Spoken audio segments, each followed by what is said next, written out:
Assalamualaikum warahmatullahi wabarakatuh. Semangat pagi, sahabat muda akuntansi. Kembali jumpa dengan saya, Budi Wibowo, dalam materi pembelajaran akuntansi biaya 2.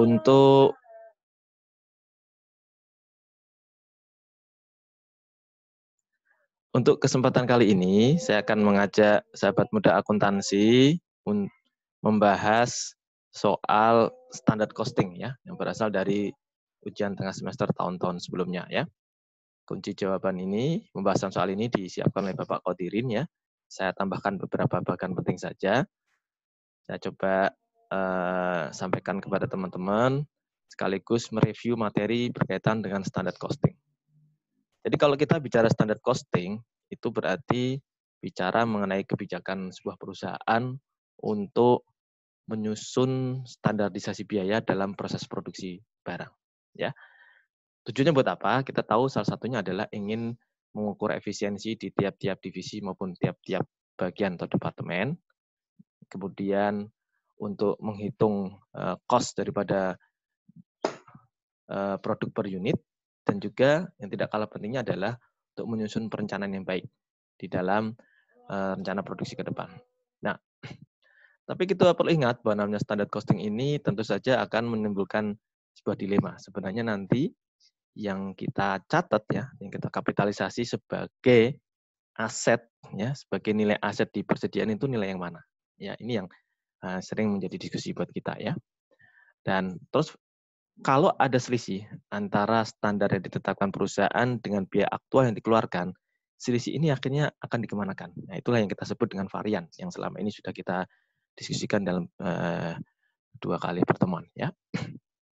Nah, standard costing ini kita tahu akan diperkenalkan dengan beberapa varian ya, yaitu selisih antara biaya aktual dan biaya yang ditetapkan terlebih dahulu oleh perusahaan atau yang diatur oleh perusahaan. Ya, di sini kita mengenal karena ada 3 komponen biaya produksi, yaitu direct material, direct labor, dan factory overhead, maka otomatis akan timbul varian dari ketiga kelompok tersebut. Dan masing-masing varian ini punya karakteristik yang berbeda. Ya, masing-masing itu punya karakteristik berbeda. Sebagai contoh, kalau namanya selisih atau varian yang terjadi atas pemakaian direct material maupun direct labor, ini akan berbeda dengan pencatatan varian yang terjadi untuk factory overhead. Loh, bedanya di mana, Pak? Oh, jelas beda ya. Bedanya adalah kalau direct material, direct labor itu variannya langsung dicatat ketika perusahaan itu mencatat timbulnya biaya yang berkaitan dengan proses produksi itu. Artinya varian itu timbul ketika proses produksi sepanjang tahun. Baik selisih atau varian terjadi untuk pemakaian direct material maupun untuk direct labor. Tetapi ketika kita bicara tentang selisih atau varian terjadi untuk pembebanan FOH, maka pencatatan varian atas pemakaian FOH ini baru kita laksanakan pada akhir tahun, ya, pada akhir periode. Kenapa demikian? Ya, karena memang karakteristiknya berbeda. FOH ini menggunakan salah satu menggunakan predetermined rate ya, rate yang ditetapkan lebih dahulu, kemudian yang berbeda dengan maaf, direct labor direct material yang menggunakan ya tarif yang benar-benar terjadi kan gitu ya.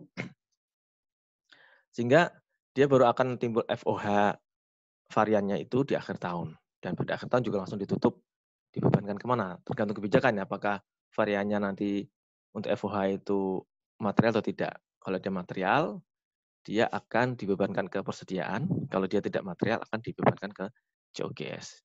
Jadi intinya pencatatan atas varian-varian, baik yang terjadi di direct labor, direct material, maupun FOH, tujuannya ada nanti untuk menyajikan agar laporan keuangan perusahaan itu benar-benar mencerminkan kondisi aktual yang sebenarnya, ya.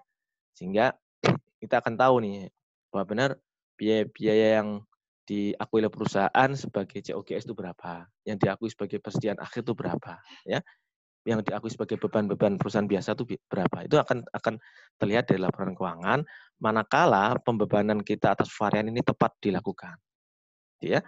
Itu sekedar review materi ya. Kemudian ada lagi yang saya sampaikan bahwasanya varian ini juga nanti ada yang dilakukan di awal aktivitas pembelian, yaitu kita sebut dengan varian harga beli, gitu kan ya. Jadi terjadi ketika perusahaan membeli bahan baku, itu akan terjadi varian harga beli. Kemudian setelah itu varian akan terjadi sepanjang proses produksi, dari mulai varian terjadi pemakaian direct material, kemudian pemakaian direct labor sampai nanti pembebanan FOH. Varian itu akan terjadi ya.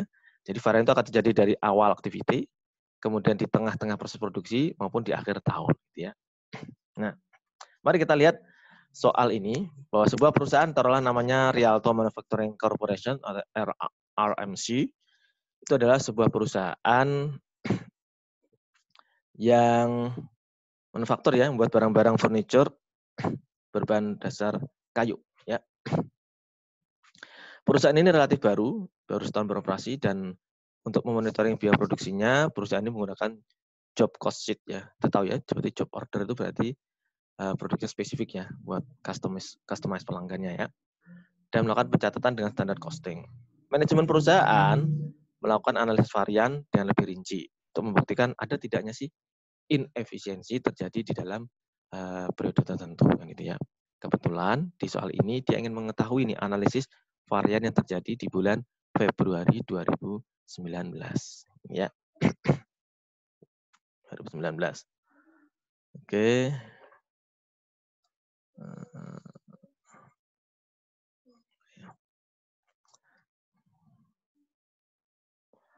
Lalu kita lihat sekarang analisa satu ya.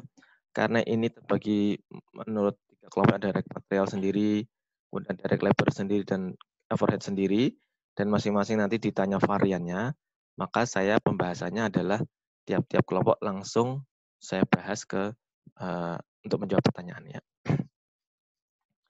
Pertama, data-data berkaitan sama direct materials. Jadi dari penelitian diketahui beberapa data memang benar terjadi inefisiensi ya atas proses produksi selama bulan Februari. Dan inefisiensi ini nilainya adalah 1 juta. Jadi kalau dari informasi ini, tentu kita akan bertanya-tanya nih, ini inefisiensi yang seperti apa yang terjadi di bulan Februari yang nilainya sebesar 1 juta. Ya. Dari kalimat ini bisa kita cerna bahwa inefisiensi atas proses produksi berarti kalau berkaitan dengan title direct materials, berarti inefisiensi atas pemakaian direct material sebesar 1 juta. Jadi secara tersirat di dalam soal ini menyatakan bahwa selama bulan Februari 2019 terjadi varian ya, varian yang tidak menguntungkan kan inefisiensi ya, atas pemakaian direct material sebesar berapa? 1 juta. Nah, jadi dari soal ini kita bisa interpretasikan seperti itu ya. Saya ulangi, karena dibilang terjadi ketidakefisienan untuk direct material berarti ada pemakaian direct material yang tidak menyenangkan, tidak menguntungkan perusahaan sebesar 1 juta, berarti unfavorable variance terkait pemakaian material di bulan Februari. Dan ada informasi tambahan, sepanjang bulan Februari itu ada aktivitas pembelian ya sebanyak 64 meter kayu, dan sebagian besarnya yaitu 78,125%-nya telah dipakai di bulan itu.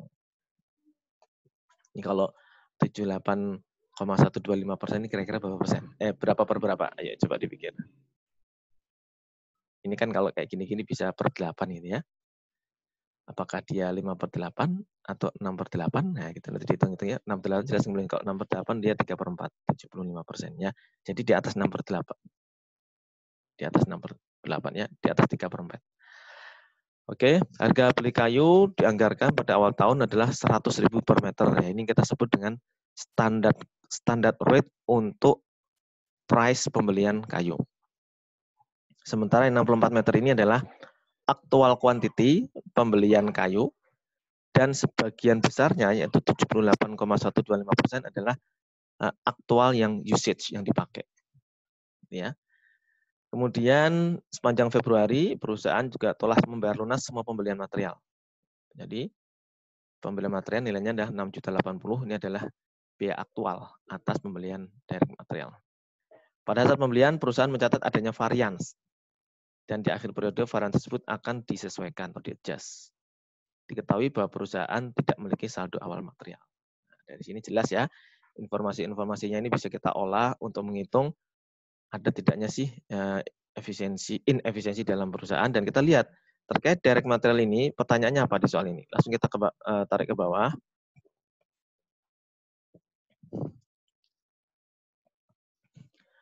Berkaitan dengan direct material, ada 5 pertanyaan, yaitu diminta menghitung harga aktual per unit atas material yang dibeli. Jadi diminta menghitung harga aktual per unit. Tadi yang sudah kita ketahui kan harga aktual pembelian seluruh unit, ya. Sekarang kalau per unitnya berapa? Per meternya berapa? Berarti yang dibeli apa? Kayu kan ya. Kemudian menghitung kuantitas produk yang dihasilkan. Jadi menghitung berapa kuantitas output yang dihasilkan sepanjang Februari. Yang C, menghitung kuantitas standar pemakaian kayu. Jadi ini hanya mas standar pemakaiannya nih, standar kuantitinya berapa kayu sih sebenarnya yang dibutuhkan atau berapa meter kayu yang dibutuhkan untuk produksi 1 unit barang. Standarnya seperti apa? Gitu. Lalu yang keempat, diminta menghitung semua varian terkait direct material. Kita tahu direct material variannya apa sih? Kan cuma ada 2 itu ya. Ada 3, ada purchase price varian, kemudian ada price usage varian, sama nanti efficient quantity variance kan gitu ya. Kemudian diminta membuat seluruh jurnal atau mencatat transaksi terkait direct material. Tidak perlu membuat jurnal penutup. Nah, dari 5 soal ini, mari kita bahas satu-satu berdasarkan data yang kita peroleh dari huruf A ini, direct material. Ya. Kita geser ke kanan dikit. Nah,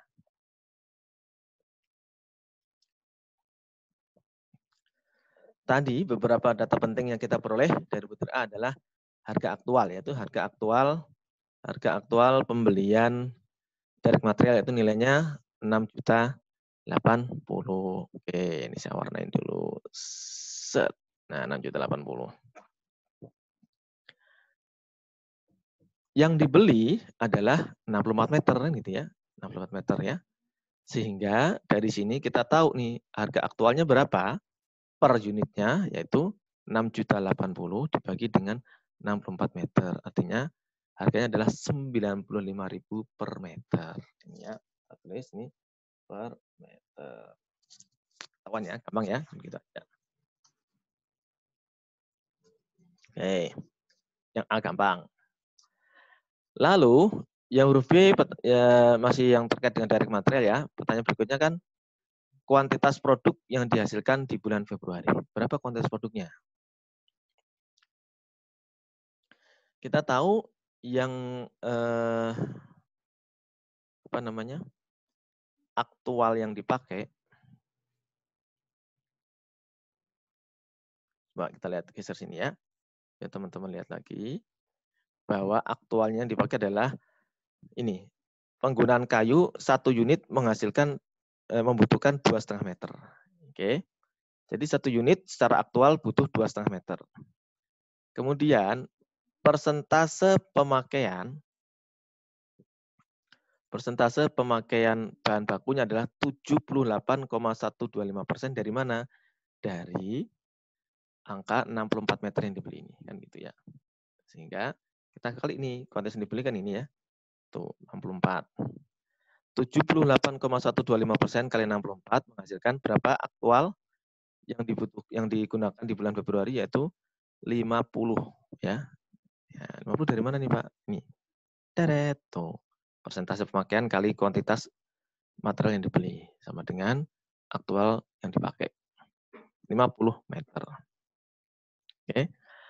Kalau yang dipakai adalah 50 meter, sementara kebutuhan per unitnya adalah 2,5 meter, maka kuantitas produk yang dihasilkan adalah tinggal dibagi aja kan. 50 dibagi 2,5 menghasilkan berapa? Teret. 20. Tuh, ketemu angkanya 20 unit. Ya, ini kan 20 unit yang dihasilkan di bulan Februari. Tuh. Gampang ya sampai sini ya. Ini baru data-data standar lah yang dicari ya. berdasarkan fakta-fakta yang ada. Jadi dari sini teman-teman mudah-mudahan makin menghayati bagaimana hubungan antar variabel ini ya, antar quantity dengan price-nya, terus pemakaiannya seperti apa, kaitkan sama kuantitas produknya, kaitkan sama aktual standar per unitnya, gitu ya. Nanti bisa makin paham. Yang ketiga, pertanyaan terkait kuantitas standar direct material per unit. Kalau tadi kan yang baru ketahuan adalah aktual per unitnya kan. Aktual per unitnya kan kita butuh 2,5 meter. Tapi kalau ditanya standar direct material per satu unit produk berapa?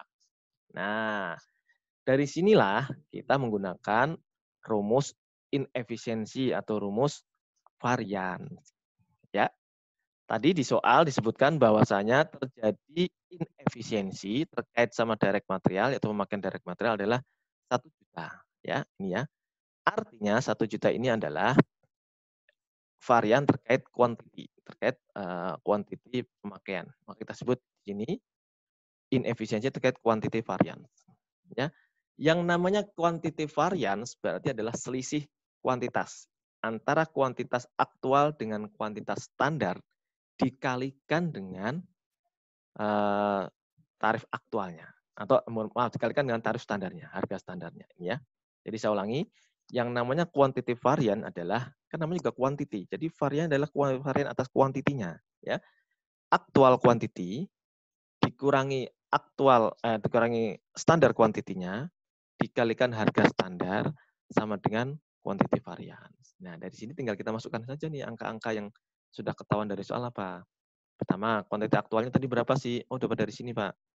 50 meter. Dinding. Oke. Kemudian dikurangi kuantiti standar. Nah, ini yang kita cari ya, kuantiti standarnya berapa.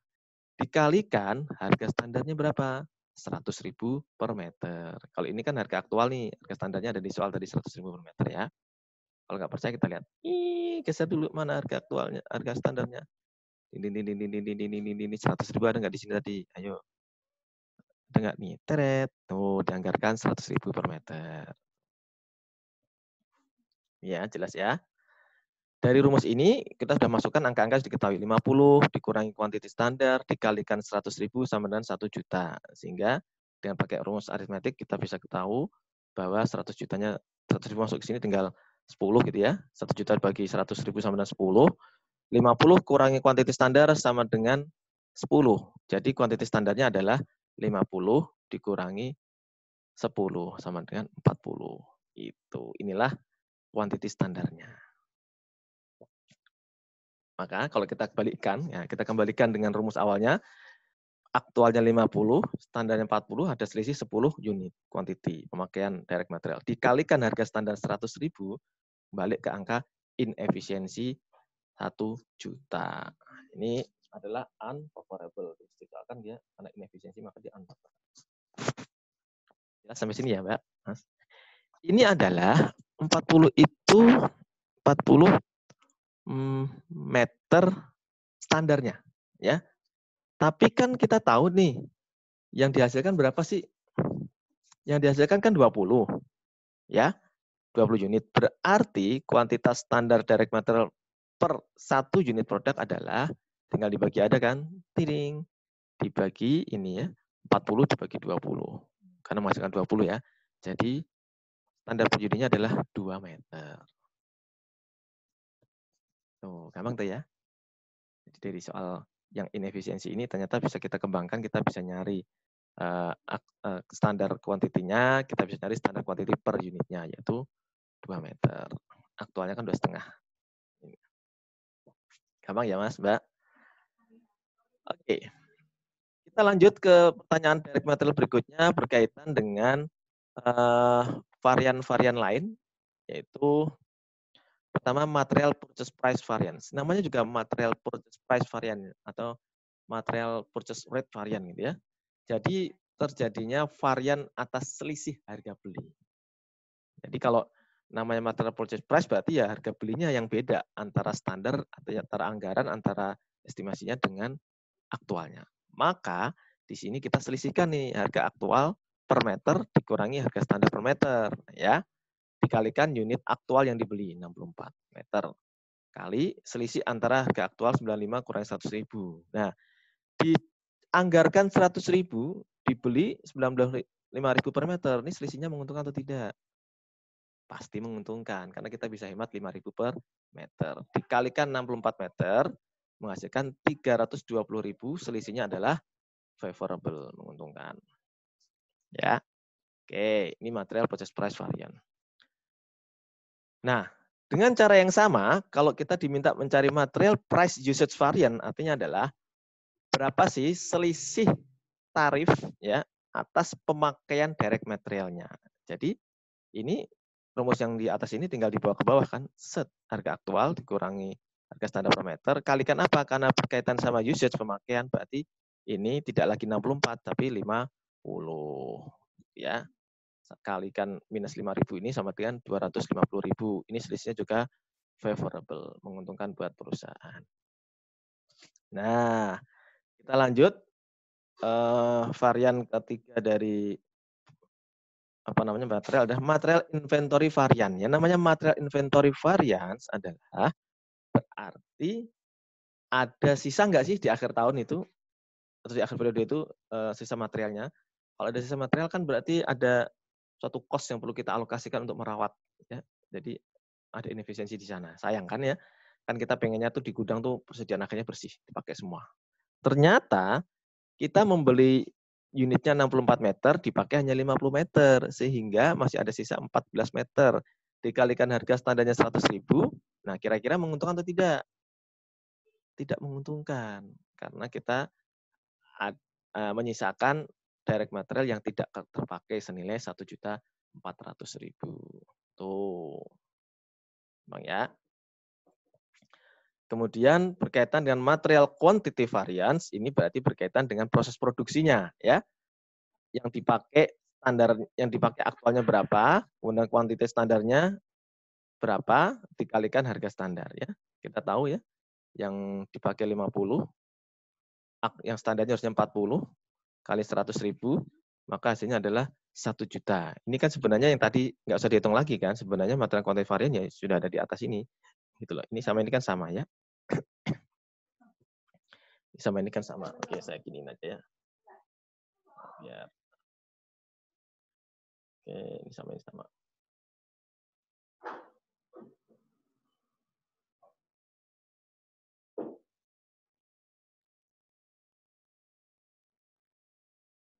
Sama ya. Oke, sama ya, sama 1 juta. Oke, jelas sampai sini ya, Pak, Mas. Ini berkaitan dengan persoalan perhitungan varian atau selisih yang terjadi atas pembelian maupun pemakaian material. Nah, dari sini kita sampai ke pertanyaan terakhir dari direct material, yaitu bagaimana kita mencatat transaksi pemakaian maupun pembelian ya, pembelian maupun pemakaian pembelian material sampai dengan varian-varian timbul yang kita apain kan itu ya. Nah, pertama kita adalah dari waktu beli dulu nih. Waktu beli materialnya, kita beli material. Yang kita bayar ke pemasok kita adalah uang yang kita alokasikan di sini ya. Ini bisa account payable atau bisa cash ya. Ini cash atau account payable, tergantung dia utang atau tidak gitu ya. Cash atau account payable kan gitu ya. Ini adalah nilainya sebesar yang kita bayarkan. 6.080.000 actual purchase. Lalu untuk nilai material yang dikapitalisasi istilah saya ya di laporan keuangan adalah sebesar kuantiti barang yang dibeli dikalikan dengan harga standarnya ya. Kuantitinya kan di atas 64. Dikalikan harga standar 100.000. Ini adalah 6.400.000. Selisihnya antara yang dibayarkan nanti 6.080.000 dengan 6.400.000 yang diakui, ini menjadi material purchase price varian. Nah, karena selisih ini ada di kredit, jadi benar dong selisihnya jadi menguntungkan kan, favorable. Kalau selisih yang ada di kredit itu pasti menguntungkan, pasti dia di kredit, seperti hanya kita mengakui pendapatan, sebagaimana kita mengakui keuntungan. Ada di sisi kredit. Tuh. Ya. Material purchase price varian 320.000. Nah, gampang ya, Mbak, Mas. Nah, setelah di situ, setelah dari pembelian, maka kita mengakui dari proses produksinya gimana. Oke. Pertama, bagaimana kita memindahkan material ini menjadi work in process, berarti kita nilai nih, yang di work in process ini adalah yang benar-benar dipakai berapa aktualnya. 40. Teret, masuk sini 40 kali Harga standarnya 100.000, 4 juta rupiah. Ya. Sementara aktual pemakaiannya berapa? Berarti aktual pemakaiannya berapa tadi kan?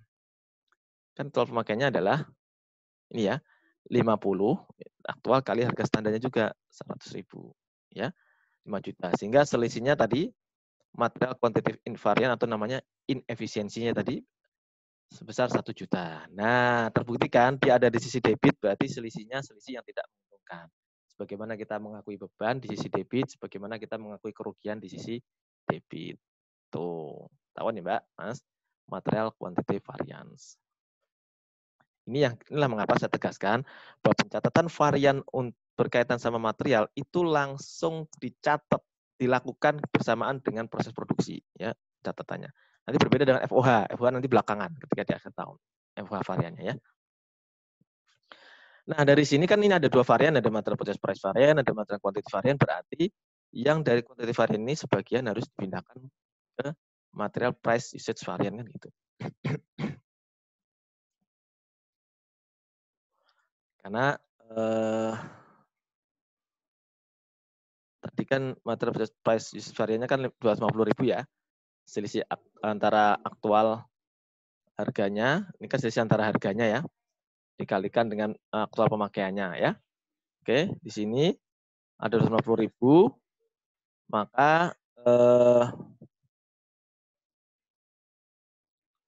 material price usage variannya dicatat ya, 250.000 kan dia sisi menguntungkan kan di sisi kredit. Debitnya adalah dia akan mengurangi varian material purchase price varian. Kok bisa mengurangi Pak? Ya karena kan barang yang sudah dibeli ini kan dipakai nih. Berarti kalau dipakai otomatis akan timbul selisih atas material price usage varian. Maka di debitnya adalah material purchase price variance gitu ya. Jadi sebagian yang dari sini dikurangi karena sudah terkonversi menjadi pemakaian material price usage varian 250.000. Jadi nanti di sini saldonya tinggal 70.000 kan gitu. Oke. Gampang ya Mbak, Mas, terkait dengan pencatatan maupun perhitungan varian pemakaian direct material. Nah, sampai sini ada pertanyaan nggak? Wah, nggak bisa nanya ya. Tenang aja ya, nanti bisa nanya di kelas. Di kelas nggak di kelas juga Pak, nanyanya di WA. Betul sekali. Oke, tarik nafas dulu. Keluarkan. Nah, oke, belajarnya pelan-pelan, yang penting bisa dipahami. Nah, sekarang kita masuk ke soal kedua, yaitu berkaitan dengan pemakaian direct labor ya. Kita geser dulu ke kiri. Nah, di direct labor ini ada informasi apa? Oke, sedikit nih ya. Standar cost standar cost cost-nya diketahui bahwa untuk membuat satu unit produk dibutuhkan waktu pengerjaan selama 10 jam tenaga kerja langsung. Jadi 10 unit untuk direct labor hour ya, untuk menghasilkan satu unit produk. Dengan upahnya adalah 40.000 per jam ya. Jadi butuh 10 jam, tarif per jamnya 40.000 untuk menghasilkan satu output. Dari job cost sheet, kalau tadi kan standarnya ya, ternyata didapat bahwa waktu pengerjaan satu unit itu 9,5 jam. Nah, ini udah ketahuan kan, oh yang ditargetkan 10 jam selesai 9,5 jam, berarti ini menguntungkan ini.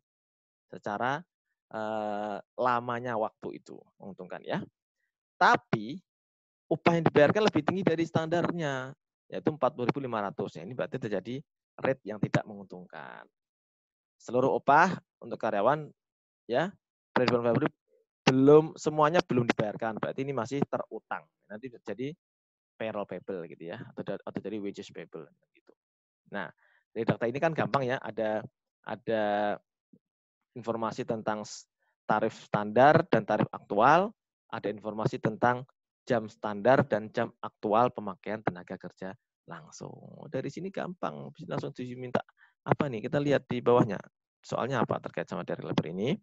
Diminta menghitung semua varian terkait direct labor dan membuat seluruh jurnal terkait direct labor. Nah, ini direct labor itu sebenarnya varian yang paling sederhana karena cuma ada 2 varian ya. Berbeda dengan direct material tadi macam-macam dan nanti FOH lebih macam-macam lagi ya. Ini kita lihat. Ada apa yang terjadi yang bisa kita lihat dari pemakaian direct labor ini? Tadi informasinya unit produksinya adalah 20 ya. Seperti soal di atas tadi ya. Standar waktunya adalah 10 jam per unit, kemudian tarifnya 40.000 per unit. Aktualnya 9,5 jam per unit, tarif aktualnya 40.500 per unit.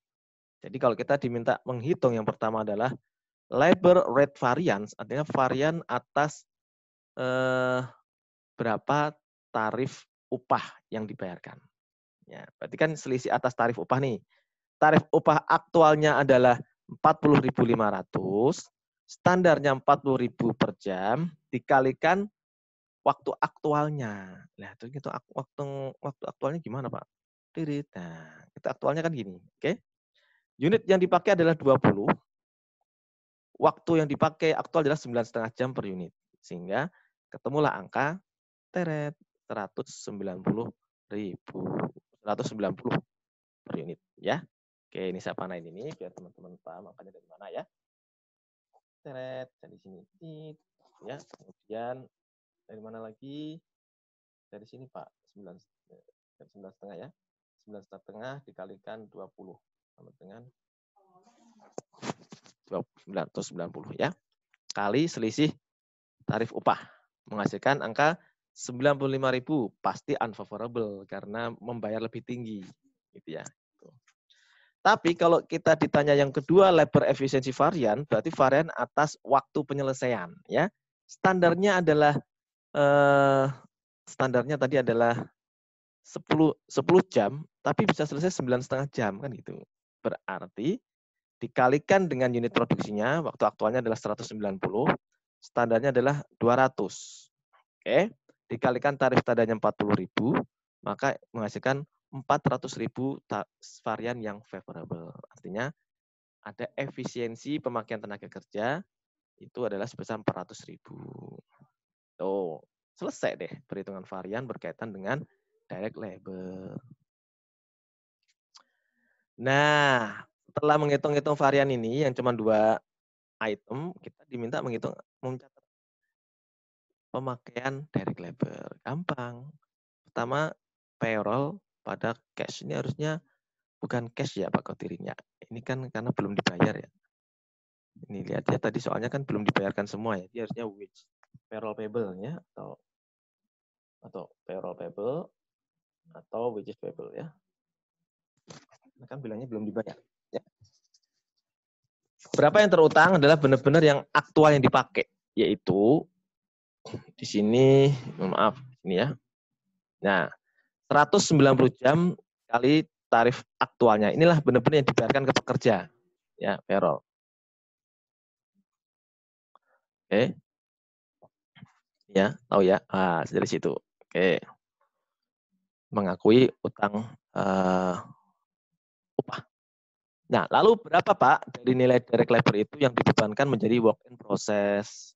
Ya, berarti kalau work in process sekali lagi kita pakai tarif standar, ya, yaitu di sini tarif standar kali waktu standarnya 200 jam, yaitu tadi 10 jam kali 20, ya, sama dengan 8 juta. Ini yang work in process-nya. Ini yang dikapitalisasi sebagai barang setengah jadi, kan gitu ya. Kemudian kita tahu bahwa yang di payroll-kan tadi diakui adalah sebesar 7.695.000. Sehingga dari sini kan ada 2 varian nih, varian terkait dengan tarifnya maupun varian terkait dengan pemakaian jam tenaga kerjanya. Maka perhitungan-perhitungan kita yang di atas tinggal taruh di sini nih, 95.000 kan unfavorable, taruh di debit, teret, kan gitu. Sementara 400.000 kan selisih yang menguntungkan, taruh di kredit 400.000, teret. Kira-kira jumlahnya sama nggak nih? Oh sama Pak, ini jumlahnya berapa? 8095. Ini jumlahnya berapa? 8095. Iya, berarti balance. Tuh, ketemu kan? Terbukti bahwa pemakaian direct labor pun apabila terjadi varian, variannya langsung dicatat di selama proses produksi itu. Tuh, terjadi sepanjang tahun. Oke, jelas ya Mbak, Mas, sampai sini. Jadi kalau tadi sekali lagi ini karena unfavorable, maka di sisi debit tidak menguntungkan. Favorable 400.000 sisi kredit karena dia menguntungkan. Nah, direct labor sudah, material tadi juga udah, sekarang kita masuk ke komponen ketiga yaitu factory overhead. Ini yang paling complicated. Mari kita lihat faktanya apa saja yang ada di soal ini berkaitan dengan factory overhead. Factory overhead dibebankan berdasarkan atas jam tenaga kerja langsung. Jadi kalau kita tahu ya FOH itu bisa dibebankan atas perhitungan direct machine hours atau bisa yang lain. Ini kebetulan di soal ini berkaitan sama direct labor hours. Normal capacity-nya ditetapkan 250 direct labor hours. Dengan total FOH yang dianjurkan, yaitu budget FOH-nya adalah 2.500.000. Jadi 2.500.000 itu di situ ada budget fix FOH, ada budget variable FOH. Yang diketahui di sini adalah tarif variabel FOH-nya adalah 4.000 per direct labor. Ya, tahu ya, 4.000 per direct labor hour adalah tarif variabel FOH. Nah, nanti kita tahu dari sini nanti kira-kira budget untuk variabel FOH-nya berapa. Nanti selisihnya ini akan menjadi budget untuk fix FOH-nya. Nah, total aktual jam tenaga kerja yang digunakan tadi 190 kan udah ketahuan tadi ya. Sementara itu, rincian FOH yang aktual terjadi dari indirect labor adalah yang aktual ya, itu 1.500.000 dan depresiasi mesin adalah 400.000. Nah, dari data ini kita diminta apa nih? Lihat, diminta menggunakan 4 varian analysis. Jadi kalau 4 varian analisis semuanya ya. Dari mulai nanti ada spending variance, ada variable efficiency variance, ada fixed efficiency variance, ada idle capacity variance gitu ya. Kemudian membuat jurnal terkait FOH dan membuat jurnal penutup untuk FOH. Artinya semua FOH nanti ditutupnya kemana. Dengan anggapan semua varian dianggap tidak signifikan sehingga ditutup ke COGS. Ya, itu. Atau bisa juga ditutup ke income summary. Kebetulan di soal ini diminta menutup ke COGS. Mari kita hitung satu-satu.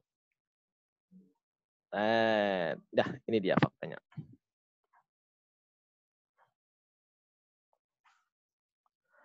Di soal kita tadi dapat informasi bahwa normal capacity-nya adalah 250 direct labor hour. Oke. Budget FOH-nya adalah 2.500.000. Sementara tarif variabelnya kita tahu tadi 4.000 per direct labor hour. Dari sini kita tahu nih berapa sih budget FOH untuk yang variabel. Berarti teret 250 normal capacity kali 4.000 sama dengan 1 juta. Ya. Kalau total budget variabel FOH-nya ketahuan 1 juta, berarti total budget fix FOH-nya gitu kita tahu nih. Tinggal dikurangi aja kan ya. 2.500.000 kurangi 1 juta sama dengan 1.500.000. Tuh, udah dapat data-data penting kan? Dan apalagi yang kita peroleh dari informasi tadi?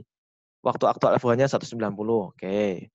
Variabel FOH-nya 760.000 dari mana? Variabel FOH-nya.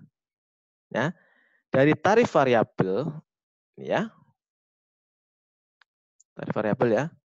Dikurangi waktu aktual. Dikali ke waktu aktual, mohon maaf ya.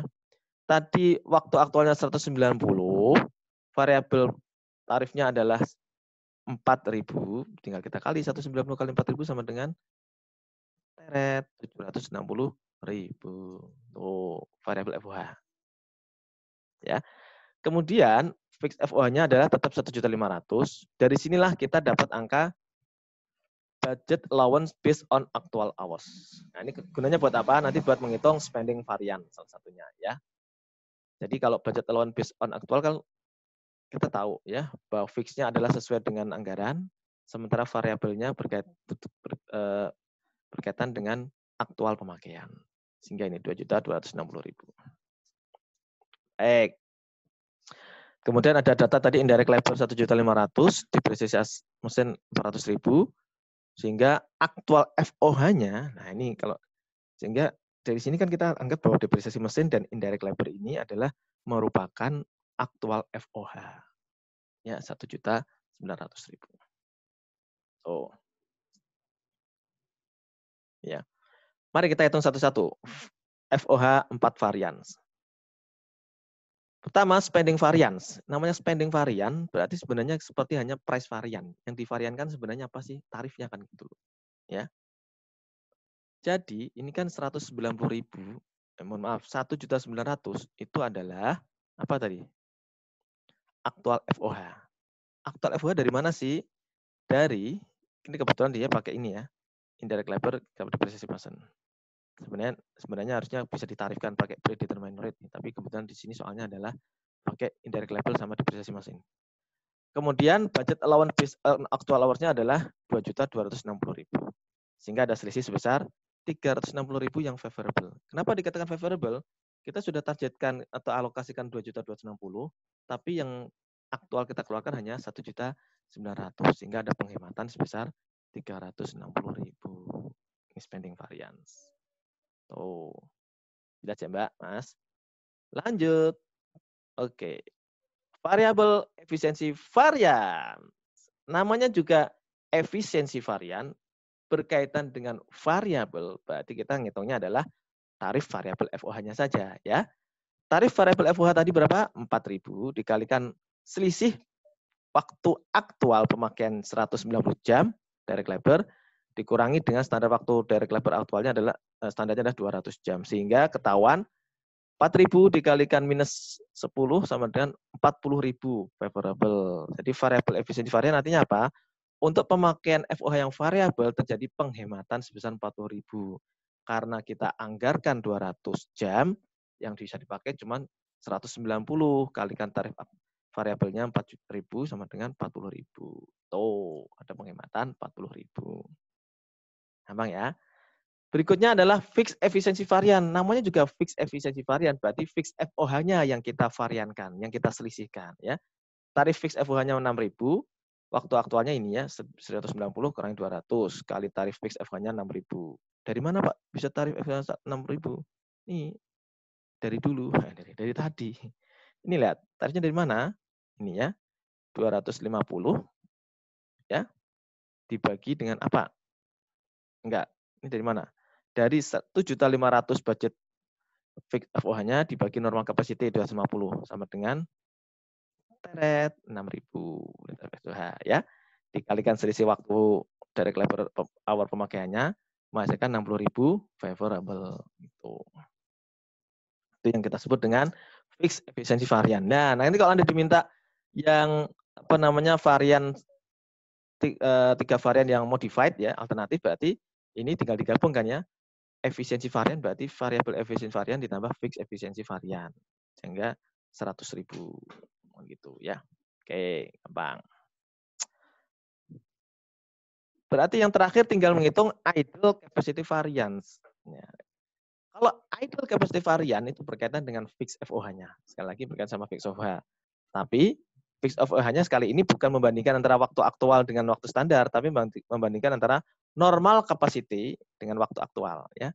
Normal capacity-nya adalah 250, tapi aktualnya baru kepakai 190 jam, sehingga ada idle kapasitas yang tidak terpakai sebanyak 60 jam. Dikalikan 6.000 tarif fix FOH-nya sama dengan menghasilkan 360.000 unfavorable. Namanya juga idle. Ya. Dan ini positif jadinya malah unfavorable. Nah, dari sini-sini nanti kita tahu debit kreditnya seperti apa ya. Oke, jelas ya Mbak, Mas, menghitung dari varian FOH untuk model 4 varian. Habis itu kita diminta mencatat transaksi tersebut di atas. Nah, sebagaimana tadi sudah saya uraikan atau saya jelaskan di awal bahwa FOH varian itu tidak langsung kita catat ketika ada pemakaian FOH, ya, tapi dicatatnya nanti di akhir tahun. Terbukti dari sini. Untuk mencatat di awal-awal maka kita mengenal ada istilah nanti dicek di PPT lagi atau di bukunya Pak Carter itu ya. Ada FOH control, ada applied FOH, ya. Ada FOH control, ada applied FOH. Kalau FOH control itu berkaitan dengan benar-benar uang aktual yang dibayarkan untuk FOH. Sementara applied FOH adalah ini yang dibebankan menjadi nilai kapitalisasi barang setengah jadi, work in process gitu. Nanti applied FOH-nya nanti kan ditutup ke apa namanya untuk menutup FOH kontrol ya. Kemudian nanti ada varian-varian yang timbul. Gitu ya. Oke, kita lihat satu-satu ya. Pertama, kita mengakui adanya FOH kontrol, yaitu nilai FOH yang benar-benar real kita bayarkan adalah 1.900.000. Terdiri dari apa? Payroll-nya 1.500.000, akumulasi depresiasinya adalah 400.000. Oke. Namun, yang dikapitalisasi untuk work in process dari pemakaian FOH ini adalah 2 juta. Dari mana Pak 2 juta? Dari dulu. Dari mana 2 juta? Dari U70, mana U70? Oh, kali Q70 sama Q73. Berarti kan tarif FOH-nya berapa? Oh, ya, lihat sana. Ya, oke. Oh, U70 ini ya. 200 standar waktunya dikalikan dengan ini ya. Total tarifnya kan ini ya. 4.000 tambah 6.000. Oke. Jadi 200 kali 1.000. 200 kali 1.000 ya.